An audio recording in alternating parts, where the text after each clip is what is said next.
General Hospital spoilers teases that. So yeah, so here we go again. Another mess in Port Charles, another body drops, and somehow it circles right back to Sonny, like always. Like the universe just got lazy and said, blame Sonny, works every time. And Sidwell? Man, Sidwell is out here acting like he cracked the code, like he's the smartest guy in the room, but nah, he ain't even close. He's pushing it hard, too. Like, real hard. Talking about motives, grudges, history, all that stuff that sounds real convincing if you don't look too deep. Sonny had reason, sure. Marco wasn't exactly Sonny's biggest fan. That much is obvious. Dude had it out for him, been circling him for a while, poking, testing, waiting for a shot.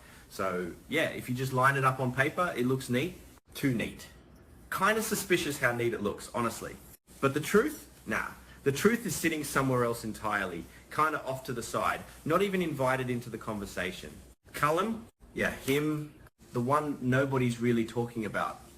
The one slipping under the radar like he paid extra for invisibility or something. He's the one who actually took Marco out. Cold, deliberate. Not some emotional snap, not some heat of the moment thing. This was planned, thought out, calculated in a way that makes your skin itch a little if you think about it too long.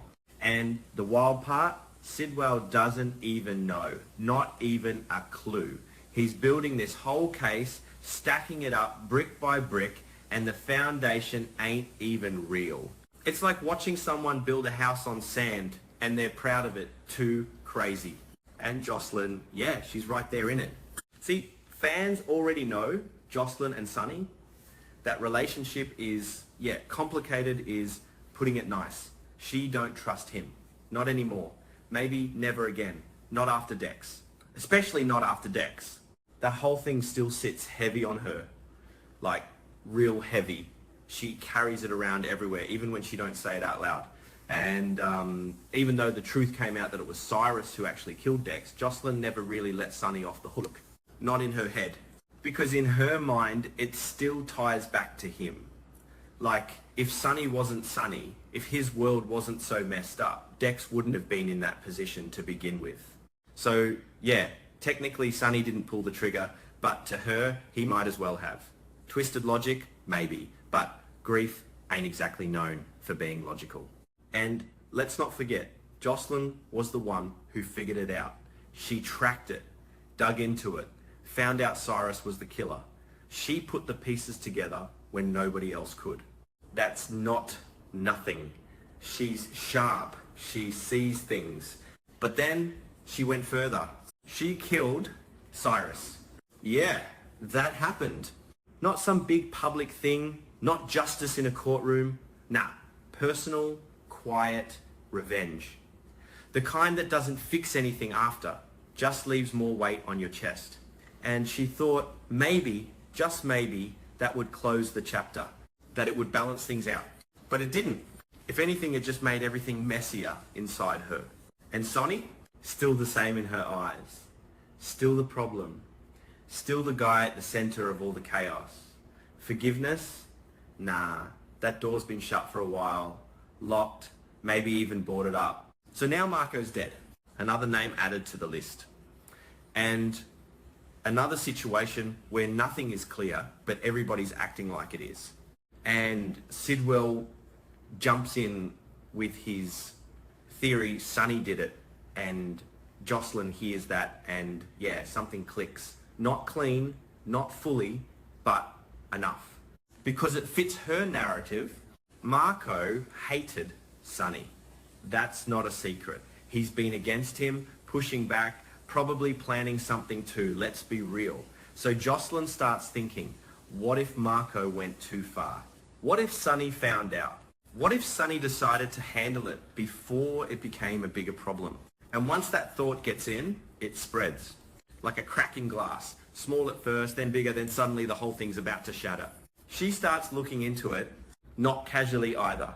She goes in, asking around, checking timelines, digging into anything she can get her hands on. And here's the thing, when you're looking for something specific, you tend to find it, or at least you think you do. Every little detail starts lining up. Not perfectly, but enough to keep her going. A sighting here, a weird timing there, a conversation that sounds off if you twist it just a bit, and all of it somehow points back to Sonny. But it's not coincidence. It's Callum. He's been setting this up from the jump, planting things, small stuff, subtle, nothing too obvious, because obvious gets questioned. Nah, he's smarter than that. He leaves just enough for someone like Josslyn, someone already suspicious, to pick up and run with. Like maybe there's a piece of evidence that places Sonny near Marco around the time it happened. Not directly, not clean, but close enough. Or maybe there's something in the records, something that suggests Sonny knew what Marco was planning. All of it fake, every bit. But it looks real, and that's all it needs to do. Sidwell eats it up, like completely. He's out here thinking he's connecting dots, but really he's just following a trail someone else laid down for him. And Josslyn, she's right behind him, maybe even ahead at some points, pushing harder, believing stronger.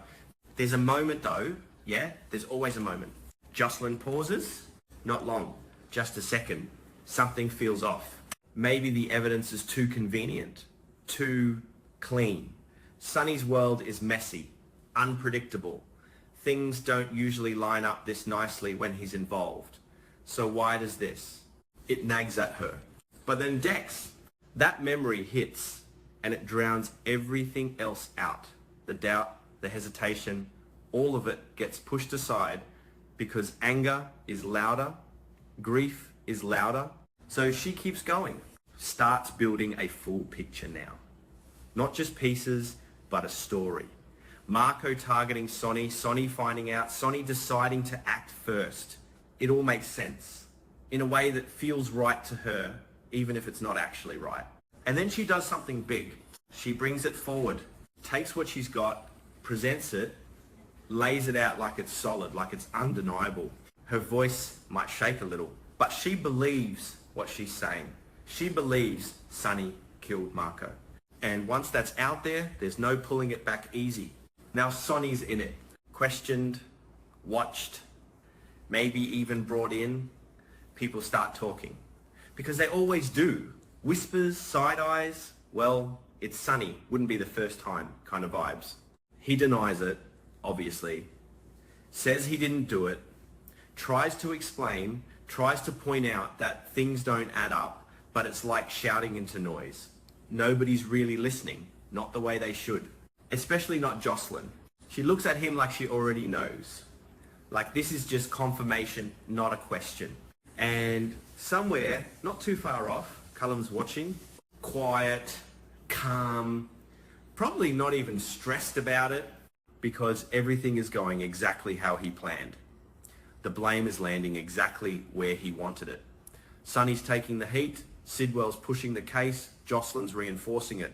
Perfect setup, and the truth, still buried. But here's the thing about lies, even the good ones, they don't hold forever.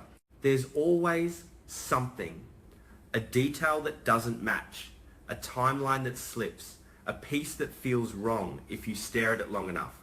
And Josslyn, for all her anger, she's not dumb. She notices things. So maybe later on, not now but soon, that doubt comes back. Stronger this time. Maybe she rechecks something.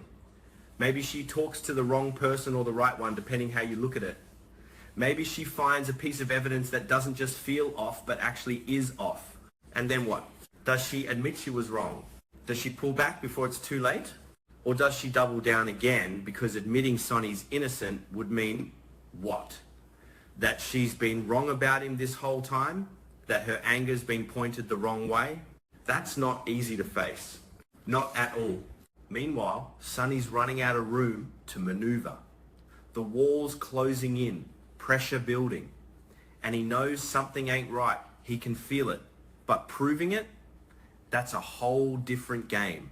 And Callum, still out there, still free, still quiet, still the only one who actually knows what happened to Marco. And he ain't talking. Not yet. Maybe not ever, unless something forces his hand. So yeah, General Hospital spoilers ain't just teasing drama here. They're setting up a whole storm. Messy, tangled, emotional as hell. Nobody's really right. Nobody's fully wrong. And the truth, it's just sitting there waiting for somebody to finally see it for what it is. If anybody ever does,